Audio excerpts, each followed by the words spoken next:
Hello friends, my name is Pilaram Sahu and you are watching my YouTube channel Learn Physics with Pilaram Sahu. Friends, आज की इस video lecture में हम faithful amplification पढ़ेंगे।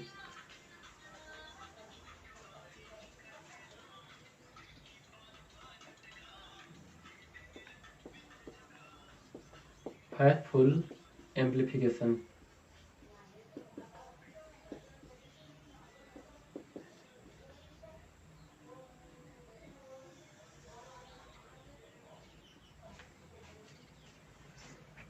ठीक है।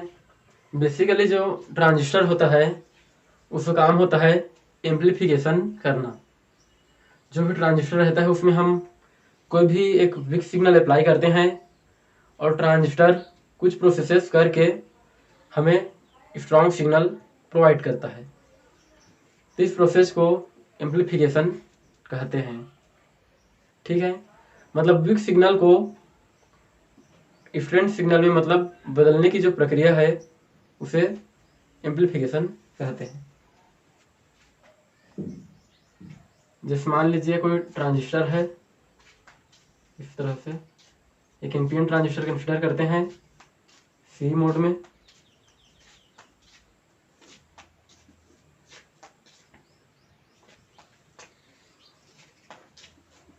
ये मान लीजिए इसका एमिटर टर्मिनल है, ये बेस टर्मिनल है और ये कलेक्टर है।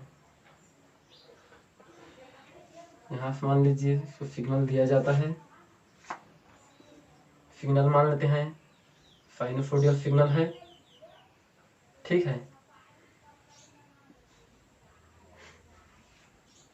और यहाँ मान लेते हैं एक रेजिस्टेंट है जो कलेक्टर से जुड़ा हुआ है, इसे कहते हैं कलेक्टर रेजिस्टेंट आरसी। और यहाँ पर एक बैटरी लगा है। जो ट्रांजिस्टर होती है उसकी वर्किंग के लिए यह कंपलसरी होता है कि जो बेस एमिटर जंक्शन है फॉरवर्ड बाइस में हो और collector emitter junction reverse bias में हो। अगर ये इनपीएन ट्रांजिस्टर है, क्योंकि जो डायरेक्शन है करंट की हमेशा P2N होती है, दैट मीन्स ये क्या होगा, बेस P होगा, ये N होगा और ये N होगा, तभी इसकी डायरेक्शन ऐसी होगी। तो ये तो हमेशा फॉरवर्ड बाइस में रहता है और ये रिवर्स बाइस में रहता है। और ये रिवर्स बाइस में कब आएगा, जब उस N वाला बैटरी के पॉजिटिव टर्मिनल से जुड़ा हो, प्लस माइनस VCC। ठीक है, तो जब किसी ट्रांजिस्टर में इस प्रकार से इनपुट सिग्नल दिया जाता है तो वह यहाँ एम्प्लीफिकेशन करके यहाँ हमें एक एम्प्लीफाइड सिग्नल देता है। ठीक है, जैसे इसे हम इस प्रकार साइनसोइडल सिग्नल दे रहे हैं तो यहाँ भी एम्प्लीफाइड साइनसोइडल सिग्नल मिलना चाहिए इस तरह से। तो इसे कहते हैं एम्प्लीफिकेशन। हम किसी भी एम्प्लीफिकेशन को फैथफुल एम्प्लीफिकेशन तभी कहते हैं कि जैसा सिग्नल हम दे रहे हैं, यहाँ से जो हम इसको वीक सिग्नल दे रहे हैं वह इसको एम्प्लीफाइड करके स्ट्रॉन्ग सिग्नल में चेंज करें। और वह स्ट्रॉन्ग सिग्नल कैसा हो, जो दिया गया सिग्नल है उसी के शेप का हो, लेकिन उसका एम्प्लीफाइड फॉर्म मिलना चाहिए। यहाँ एक कंडीशन ये होती है कि अगर हम साइनसोइडल सिग्नल दे रहे हैं तो यहाँ भी आउटपुट में हमें साइनसोइडल सिग्नल ही मिलना चाहिए। और यहाँ कोई दूसरा सिग्नल मिलता है, जैसे मान लीजिए इस तरह से मिलता है, मान लेते हैं स्क्वायर वेव सिग्नल, तो इसे हम फैथफुल एम्प्लीफिकेशन नहीं कहेंगे, क्योंकि जो एम्प्लीफिकेशन की प्रोसेस है उसमें सिग्नल का शेप चेंज नहीं होना चाहिए। जैसे इस तरह से मिल गया, इसे भी हम फैथफुल एम्प्लीफिकेशन नहीं कहेंगे। और मान लीजिए इस तरह से सिग्नल मिल रहा है, मतलब पॉजिटिव हाफ साइकिल में मिल रहा है लेकिन नेगेटिव हाफ साइकिल में नहीं मिल रहा है, तो उसे भी हम फैथफुल एम्प्लीफिकेशन नहीं कहेंगे। फैथफुल एम्प्लीफिकेशन केवल यही कंडीशन वाला होगा, यह दोनों फैथफुल एम्प्लीफिकेशन नहीं होगा। तो फाइनली फैथफुल एम्प्लीफिकेशन क्या हुआ कि जो वीक सिग्नल है उसके मैग्नीट्यूड को बढ़ाना और उसके साथ ही साथ जो उसकी साइज है उसमें कोई भी चेंजेस नहीं आना चाहिए, तो उसे कहते हैं फेथफुल एम्प्लीफिकेशन। इसकी डेफिनेशन देखते हैं। Definition: the process of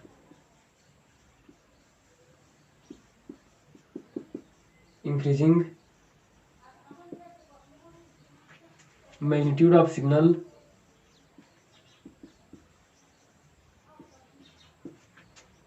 weak signal भी कह सकते हैं, विदाउट चेंजिंग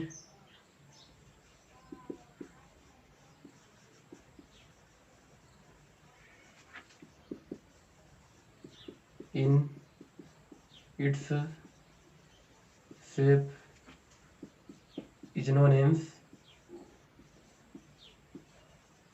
faithful amplification।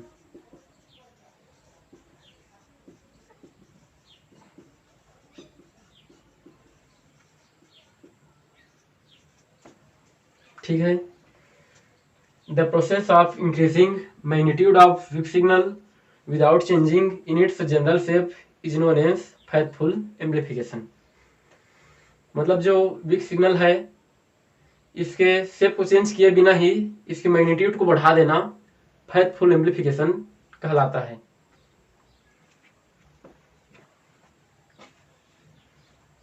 ठीक है। फिर अब इसका जो कंडीशन है वो देखेंगे। इसके लिए 3 कंडीशन चाहिए।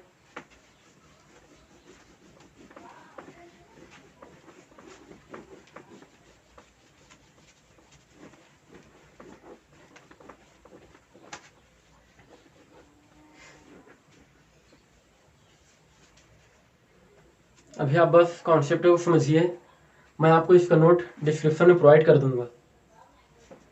ठीक, इसके लिए 3 कंडीशन चाहिए। The basic 3 conditions for faithful amplification.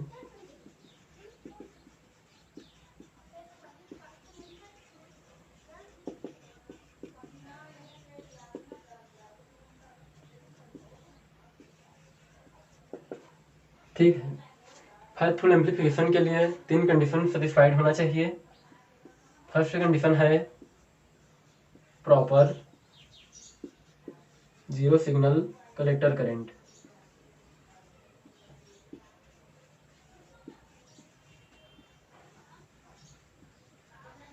ठीक है, इसे जनरली डिनोट किया जाता है आईसी से। सेकंड कंडीशन है प्रॉपर मिनिमम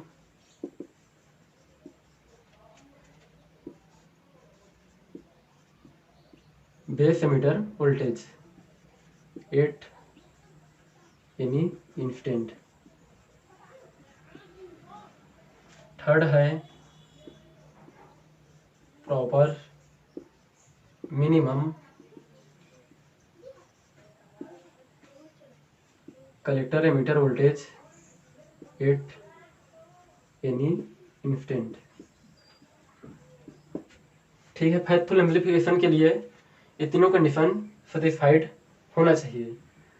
और इन तीनों कंडीशन को अचीव करने के लिए जो ट्रांजिस्टर होता है उसके जो इनपुट सर्किट होता है उसे फॉरवर्ड बाइस में रखा जाता है और जो आउटपुट सर्किट होता है उसे रिवर्स बाइस्ड में रखा जाता है। To achieve these 3 conditions,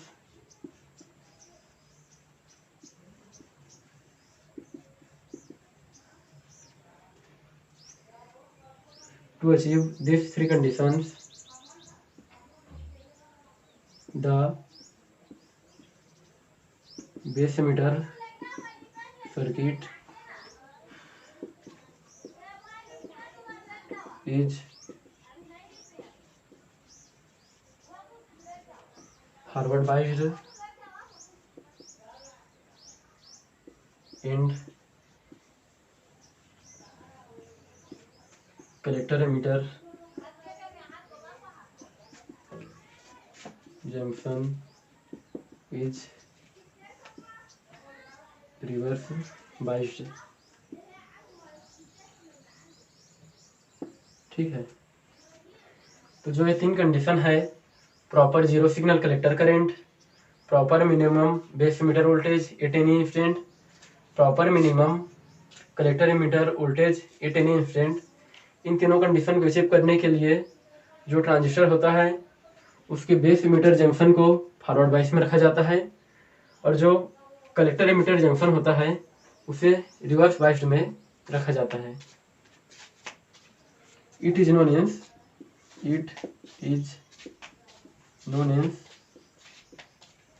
transistor biasing.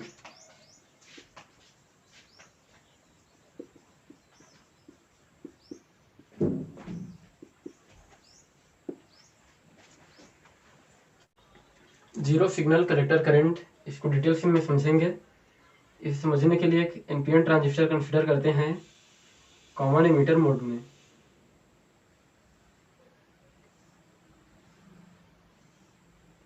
इसमें जो करंट की डायरेक्शन होगी पी से एन की ओर, क्योंकि एनपीएन ट्रांजिस्टर है तो ये हो जाएगा नीचे की ओर। मान लेते हैं यहाँ से इसको इनपुट सिग्नल दिया जाता है, ये हो गया ई एमिटर बेस और ये कलेक्टर सी। ठीक है, कौन सा ट्रांजिस्टर है, एन पी एन से लिख भी सकते हैं एन पी एन, क्योंकि करंट की डायरेक्शन पी टू एन। यहाँ मान लेते हैं एक रेजिस्टेंस लगा है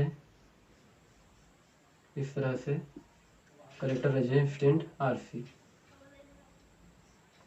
जो ट्रांजिस्टर होता है उसकी वर्किंग के लिए कंपलसरी कंडीशन होता है कि बेस एमिटर जंक्शन फॉरवर्ड बाइस में हो और collector emitter junction reverse bias में हो। ठीक है, फॉरवर्ड बाइस के लिए कंडीशन क्या होता है कि जो पी है वो बैटरी के पॉजिटिव टर्मिनल से जुड़ा हो और एन नेगेटिव टर्मिनल से जुड़ा हो। और रिवर्स बाइस के लिए क्या कंडीशन होता है, एन नेगेटिव नहीं पॉजिटिव टर्मिनल से जुड़ा हो और पी जो है वह नेगेटिव टर्मिनल से जुड़ा हो, प्लस माइनस VCC। ठीक है, तो बैटरी को कलेक्टर एमिटर जंक्शन को फॉरवर्ड बाइस में रखता है। मान लेते हैं यहाँ से एक साइनोसोडियल इनपुट सिग्नल दिया जाता है। ठीक है, और यहाँ पर आउटपुट अचीव किया जाता है।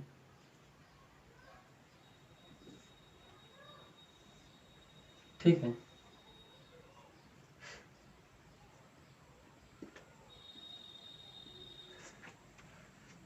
इस सिग्नल के पॉजिटिव हाफ साइकिल मतलब जब बेस को पॉजिटिव मिलेगा और एमिटर को नेगेटिव मिलेगा। तो इस कंडीशन में देखिए जो बेस एमिटर जंक्शन है ये फॉरवर्ड बाइस में होगा। फॉरवर्ड बाइस में होने के कारण यहाँ से बेस करंट फ्लो होगा, बेस करंट IB, और इसी कारण जो आउटपुट सर्किट है उसमें कलेक्टर करंट IC फ्लो होगा और टोटल एमिटर करंट यहाँ फ्लो होगा IE। ठीक है, और हमें एम्प्लीफाइड आउटपुट मिलेगा, मतलब यहाँ इस तरह से। ठीक है, इसी तरह से नेगेटिव हाफ साइकिल में देखते हैं। नेगेटिव हाफ साइकिल में बेस को मिलेगा नेगेटिव तो वो एमिटर का हो जाएगा पॉजिटिव। इस कंडीशन में देखिए जो बेस एमिटर जंक्शन है वो रिवर्स बाइस्ड में होगा और base emitter junction reverse biased में होने के कारण ट्रांजिस्टर वर्क नहीं करता, जिसके कारण बेस करंट फ्लो नहीं होगा। बेस करंट फ्लो नहीं होगा तो कलेक्टर करंट भी फ्लो नहीं होगा और जिसके कारण हमें कोई भी आउटपुट नहीं मिलेगा। यहाँ हमें आउटपुट मिलना चाहिए था इस एरिया में, लेकिन यहाँ आउटपुट नहीं मिलता। तो इस प्रकार हमें क्या होता है, जो पॉजिटिव हाफ साइकिल है उसमें तो एम्प्लीफाइड आउटपुट मिलता है, लेकिन नेगेटिव हाफ साइकिल में एम्प्लीफाइड आउटपुट नहीं मिलता। तो इसलिए जो इस प्रक्रिया को अनफेथफुल एम्प्लीफिकेशन कहा जाता है। Figure first, unfaithful amplification.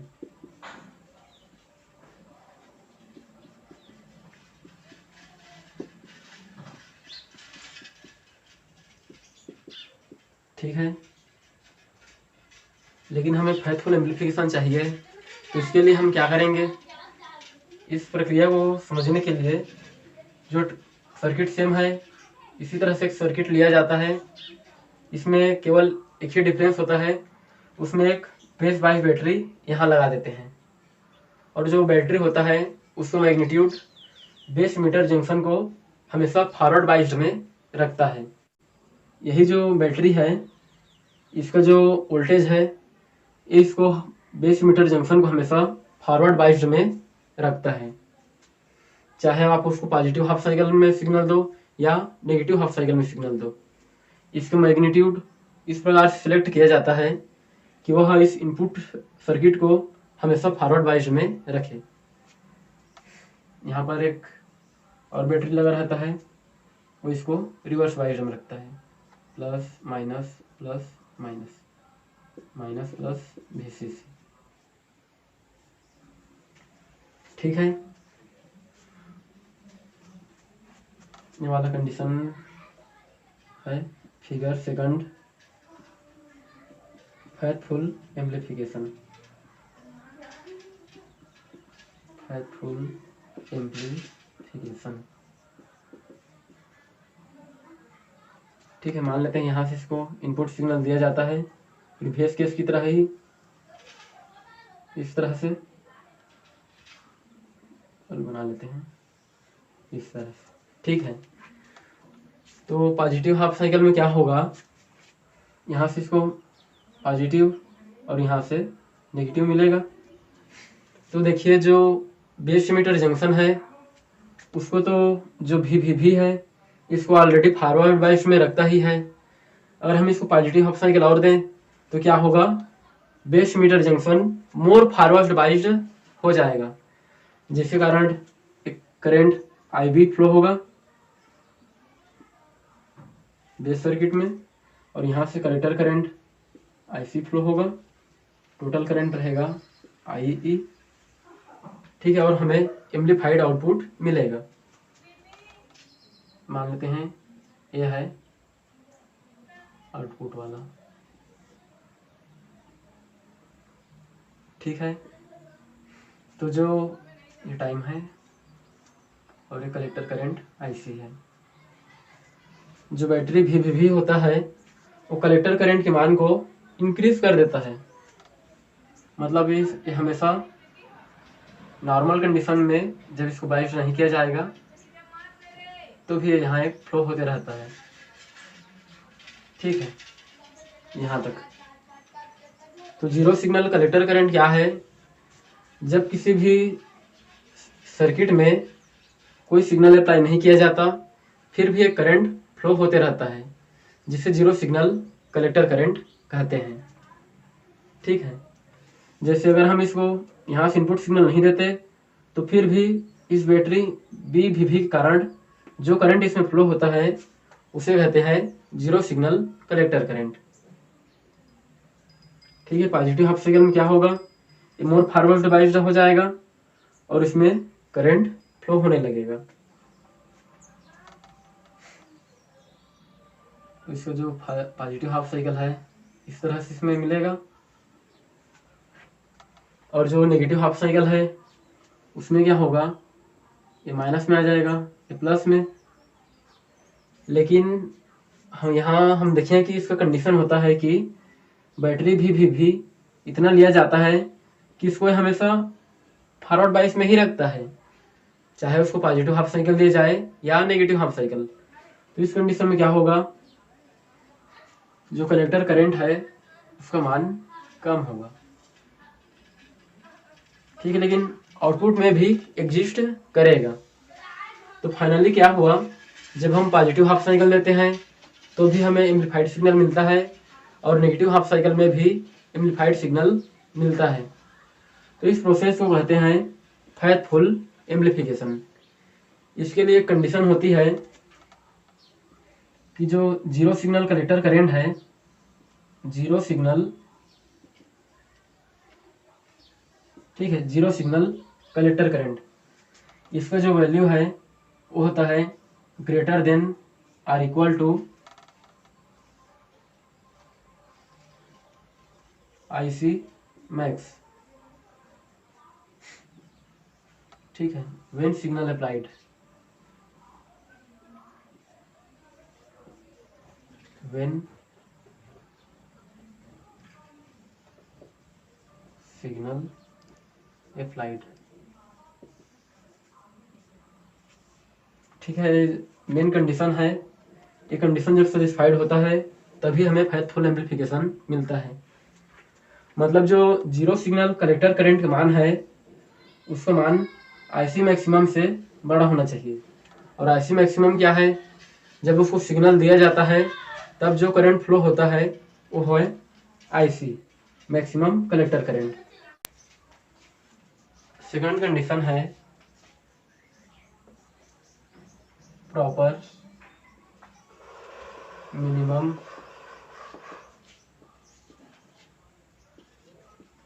Base emitter voltage at any instant.